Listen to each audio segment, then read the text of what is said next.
5 years ago, Morning Live was taking pledges for the Nelson Mandela Children's Hospital. But by the evening, we received the terrible news that the father of the nation, Tata Madiba, had passed away. We were all shocked and were wondering, how do we move forward as a country? We must also remember that Madiba was a husband. He was a father, a grandfather, and a brother. His death affected his family very much so. And in the spirit of his leadership skills, his eldest granddaughter, Ndileka Mandela, has established the Thembekile Foundation, the Thembekile Mandela Foundation. With her is the program director of Leading Like Mandela, that's what it's called, Liaqat Azam, and we're going to have a conversation with them. Good to have you both in studio. Thanks for coming in. No, thank you, Leanne. Yeah. Good to see you. I mean, we talk about 5 years. Yeah, I mean, it seems so much longer, doesn't it?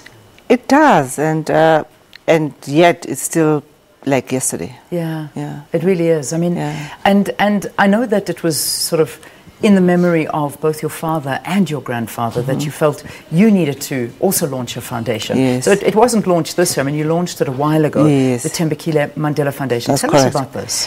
Well, it was launched in 2014 to continue the legacy of Granddad in the space of health education, and then we added youth development, because you can't talk about youth, you can't talk about education and health without touching on youth development. And this year being the 100th year, we then added the Leading Like Mandela leadership program, because we are at a crossroads, you know, locally and globally in terms of ethical and value-based leadership. Yeah, and that's, I think, what I imagine is at the heart of all of this. Liaqat, you're the program director for Leading Like Mandela. What is the idea behind it? How is it going to work, actually? Yes. Well, the program comprises of training, you know, specifically leadership development, because we know at the core of all development is effective leadership. So one is training, dialogue, which is intergenerational dialogue, and dialogue on pertinent issues that we need to deal with, on which leadership is required in the country and continent and globally, as well as Mandela Talks, which is a platform for engagement where Africans finding solutions for Africa. Yeah. I mean, there are a lot of initiatives like this out there. There really are. But Yes. I mean, what do you feel is going to put this one above what is existing? Because there have been so many, Yes. I don't know, things, programs to try and get good leaders within the continent, and Yes. yet they fail. So Yes. why this one? Yeah. This one takes the approach is basically from the inside out. It's from leadership from within. It's the intrinsic qualities of a leader. And this is the style that Nelson Mandela led by. You know, so this specifically ethical leadership, values-based, it's transformational leadership that we're looking at as well. It takes you through an entire process of self-reflection, contemplation, along with the skills and the ability to be able to execute it as a leader. When we look to your grandfather and we talk about the fact of a good leader and a good person, and I mean, we can't ever put him on a platform of a saint, because he never wanted that. But when it came to an ethical leader, talk to us about those qualities. Well, Granddad was, at every point in his life, he stuck to his principles. It did not matter whether he pleased you or me. He stuck to his principles. And even if he was criticized, if he felt that it resonates with his value system of respect, of peace, of reconciliation, it did not matter what anybody said. And that's the type of leader that you need, that not to be swayed by whoever it is that is in the argument. And if you believe in something and it speaks to who you are, the essence of you, which he learned from early childhood at the house of King John Daba as he watched tribal council, of how leaders conducted themselves. Yeah, and that's, I mean, I suppose that is something that many leaders need to take a feather out of his cap about, is the fact that you are a leader and you need to lead by example, an ethical example, because Yes. I think that's what we're missing right now. Yes, ethically and morally. Yeah. Those are the values that Granddad stuck to no matter what. Yeah. There seems to be I mean, I know that this initiative was launched now during this busy time where the world was again watching us during the celebrations of Global Citizen. The UN has some part to play in all of this. Talk to us about the UN and how they're involved. I don't know, Yes. Dr. Azam, or would you like to? She can Dr. Azam, talk to that. Well, the United Nations, we've partnered with them strategically to roll out leadership in terms of the Sustainable Development Goals, because we know to be able to achieve those goals, there's a specific type and nature of leadership required to drive the achievement of these goals. So we will be hosting various dialogues beginning from next month, which will focus on how do we then lead at all levels of society, not just positional leaders, but leaders within civil society, private sector, to be able to achieve the Sustainable Development Goals. We've also partnered with the Africa Forum to drive intergenerational dialogue, the wisdom of African leaders, because, you know, the African Forum representing the former heads of state in Africa.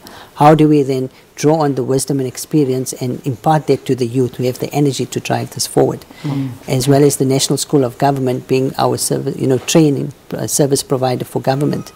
We have partnered with the NSG in the Department of Public Service and Administration, as well as the University of Johannesburg.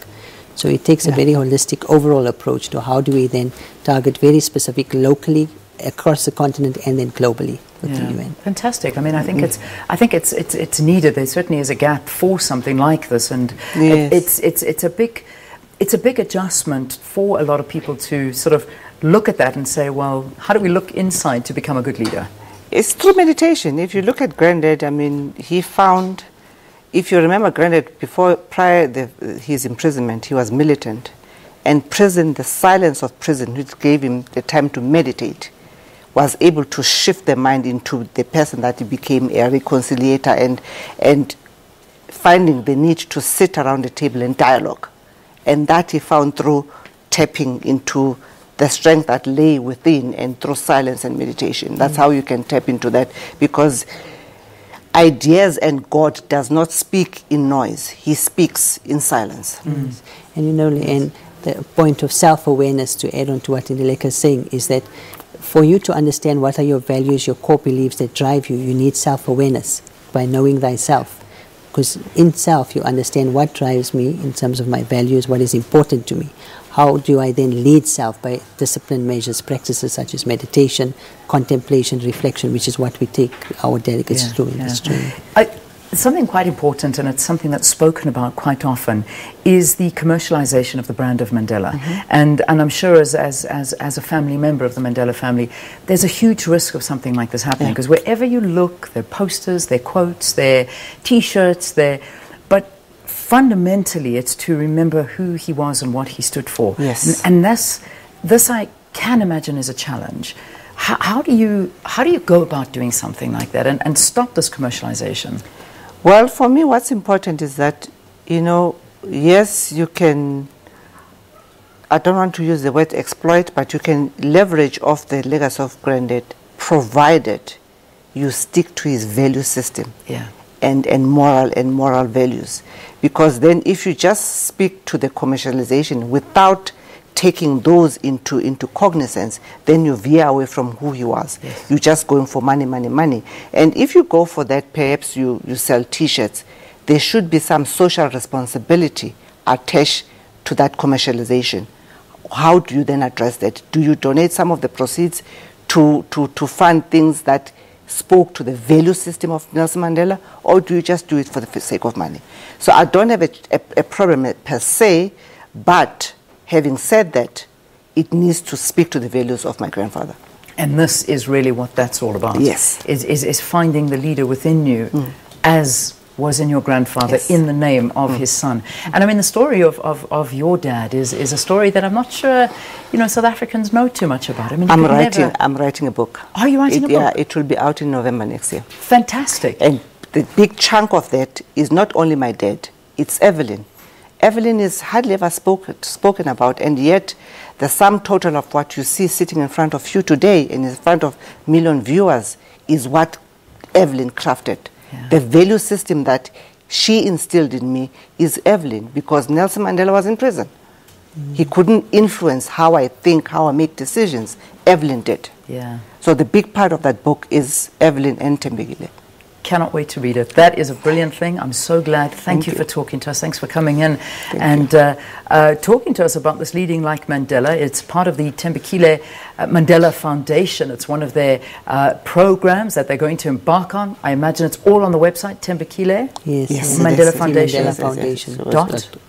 It's .org. .org. Yeah, Okay, .org. .org. Go and visit the website and you'll be able to get all of the information there of this particular course. Thanks again to my guests, Madiba's eldest granddaughter, Ndileka Mandela, as well as Leading Like Mandela Program Director, Liaqat Azam. In the spirit of his leadership skills, they've established the Thembekile Mandela Foundation. Visit the website for more. Right.